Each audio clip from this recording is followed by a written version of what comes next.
A melhor explicação da natureza da arte foi, em meu juízo, dada pelo expressivismo. Segundo o expressivismo, a arte é expressão de emoções.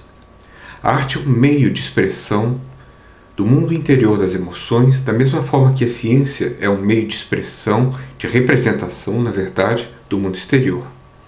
Segundo a forma mais ingênua de expressivismo, falsamente atribuída a Tolstói, a coisa acontece assim. Primeiro, o artista precisa ter sentimentos. Assim, Tolstói vai à guerra e volta cheio de sentimentos. Ele produz então uma obra de arte destinada a expressá-los, que ele chama de Guerra e Paz.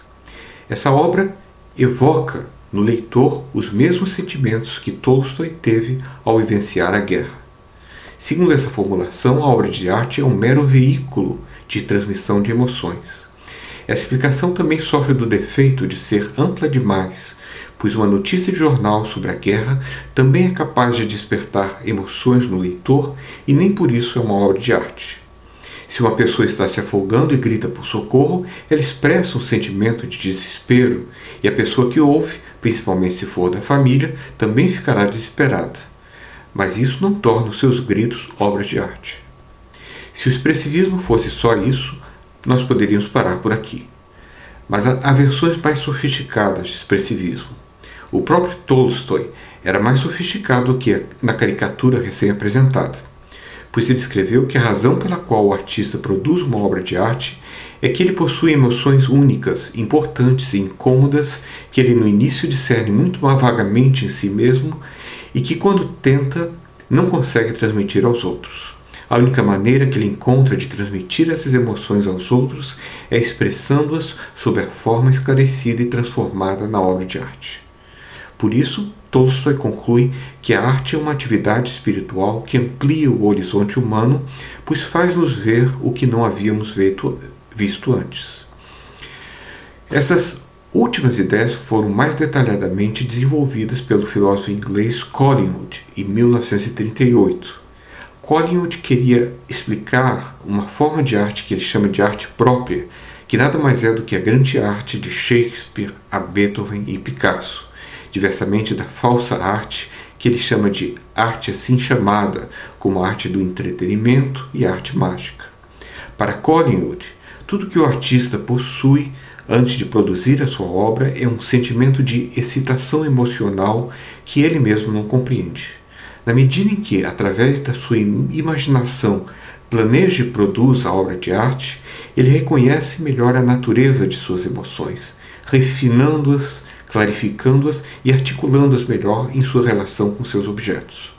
Uma vez clarificadas na forma de obra de arte, essas emoções transformadas são identificadas e reconhecidas pela imaginação da própria audiência capaz de apreciar a obra de arte. Um exemplo disso pode ser dado pelo painel de Picasso intitulado Guernica. Picasso pintou esse painel movido pelas emoções suscitadas pelo criminoso bombardeio da antiga capital basca, realizado pelos nazistas como mera experiência militar. Mas as emoções que o painel suscita em nós não são as da notícia de jornal. Elas foram transformadas, elas são emoções estéticas. O que as caracteriza, segundo Collingwood, é que elas são capazes de produzir no auditório um entendimento mais adequado dos seus sentimentos, contribuindo com isso para a preservação ou regeneração de sua própria consciência.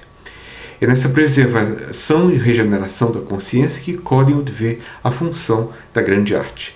Nossas emoções, segundo ele, muito facilmente deixam de ser associadas a certas ideias, posto que tais associações nos desagradam e nos assustam. O resultado disso é uma forma de alienação, a corrupção da consciência, que pode se estender a toda a sociedade e precipitar a sua decadência. A arte verdadeira possui emoções que nos levam a recuperar as associações naturais entre as emoções e as ideias, servindo de remédio contra a corrupção da consciência. Nisso a arte própria difere da má arte, que é conivente com a corrupção da consciência.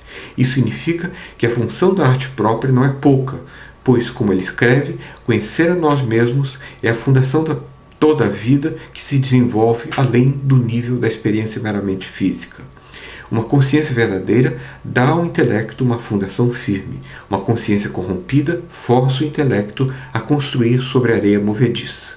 Por isso, escreve ele, o artista deve ser um profeta. Não no sentido de prever coisas que virão, mas no sentido de que ele conta à sua audiência, sob o risco de desagradá-la, os segredos próprios dos seus corações. Como porta-voz de sua comunidade, os segredos que ele precisa pronunciar são os dela mesma. A razão pela qual ela precisa dele é que nenhuma comunidade conhece o seu próprio coração.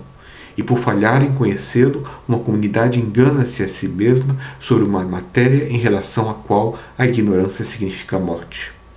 A arte é a medicina comunitária para a pior doença da mente, que é a corrupção da consciência. É interessante que essas palavras tenham sido escritas pouco antes da Segunda Guerra Mundial. Dizer que a função da arte própria é a de impedir a corrupção da consciência parece-nos importante, mas talvez algo restritivo. Isso pode valer claramente para os romances de Dostoiévski, mas não parece tão claro que se aplique às action painting de Pollock, por exemplo. Prefiro dizer que a arte promove uma ampliação do horizonte humano. Seja como for, o que essas coisas poderiam querer dizer? Admitindo que a arte possui uma função catártica, através da qual preserva ou amplia o horizonte humano, podemos talvez explicar melhor essa ideia, notando primeiro que é próprio da representação estética, o enredo, o desenho, a melodia, a polissemia, ou seja, o fato de estar no lugar de uma variedade de outros objetos de representação por razões associativas. Assim, o painel de Guernica não representa apenas a destruição dessa cidade, mas é capaz de apresentar-se como uma espécie de símbolo concreto para atos de brutalidade coletiva e genocídios em geral. Podemos pensar que, devido a essa polissemia, a emoção estética ligada à representação constituída da obra de arte torne-se capaz de fazer avaliável e tolerável uma multiplicidade de outras representações que se encontram associadas à representação estética. Ao fazer isso, a emoção estética seria capaz de ter algum efeito de integração e arregimentação dessas outras representações no âmbito da consciência. Kant falava da harmonização das faculdades. Essa integração e arregimentação, por sua vez, talvez fosse capaz de conformar melhor tais representações às suas avaliações em termos do que é verdadeiro e bom. Seria, pois, por tornar-nos em princípio mais aptos a encontrar a verdade e a escolher o que é certo, que dizemos que a grande arte é um exercício de sanidade capaz de ajudar-nos a compreender o mundo e a reconciliar-nos com nós mesmos.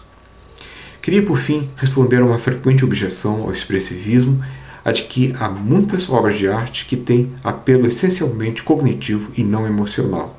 Um exemplo disso é 4 minutos e 33 segundos, de John Cage, uma partitura para orquestra segundo a qual esta última deve permanecer 4 minutos e 33 segundos sem fazer qualquer barulho, sendo esse tempo equivalente a 273 segundos, que é o equivalente a zero absoluto na escala Celsius.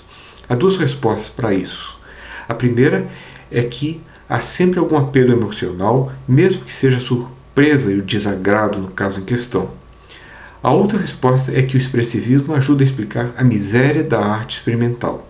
Exatamente por fazer pouco apelo às emoções, essas obras de arte são muitas vezes marginais em termos estéticos.